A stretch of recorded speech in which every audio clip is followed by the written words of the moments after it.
ये पहले रिस्क लेते थे कि एक ऑर्डिनरी लाइफ एक्स्ट्राऑर्डिनरी बन जाए। आज की डेट में नेसेसरी हो गया रिस्क लेना to sustain an ordinary life.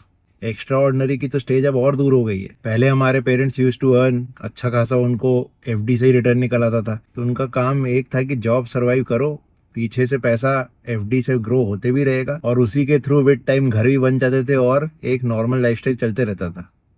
अगर कुछ एक्स्ट्रॉर्डनरी चाहिए होता था तो रिस्क उठाना पड़ता था। आज की डेट में आप एफडी के रिटर्न्स पे डिपेंडेंट हो नहीं सकते, उसका कोई फायदा है नहीं। इसीलिए आप देखेंगे कि लोग स्टॉक मार्केट की तरफ भागते आ रहे हैं। तभी आज भले ही जीरोधा पे लिख के आता है ओपन करते ही कि 10 में से 9 लोग यहाँ पे लॉस करते हैं, बट फिर भी वो रिस्क लेना पड़ेगा, क्योंकि भाई आपको सस्टेन नहीं करने के लिए अब आज की डेट में एफडी से तो एटलीस्ट ऊपर के रिटर्न चाहिए। आपकी नॉर्मल सैलरी में you can not even survive peacefully. तो भले ही अब बड़े लोग कितना भी बोलेंगे भाई ये तो गैम्बलिंग है, या दुनिया बोले ये तो गैम्बलिंग है, वो गैम्बल लेना ही पड़ता है। वैसे अगर आप आज की डेट में कोई भी रिस्क नहीं उठा रहे हो, सबसे बड़ा गैम्बल वही है, क्योंकि फिर आपने अपना फ्यूचर जरूर एक डाइसी सिचुएशन में डाल दिया जहाँ पे आपको नहीं पता कि अब आगे सर्वाइव करने के लिए होगा क्या। बट येस, पैसा लगाएं, चांस लें, बट अपनी सैलरी अपने अर्निंग्स के हिसाब से।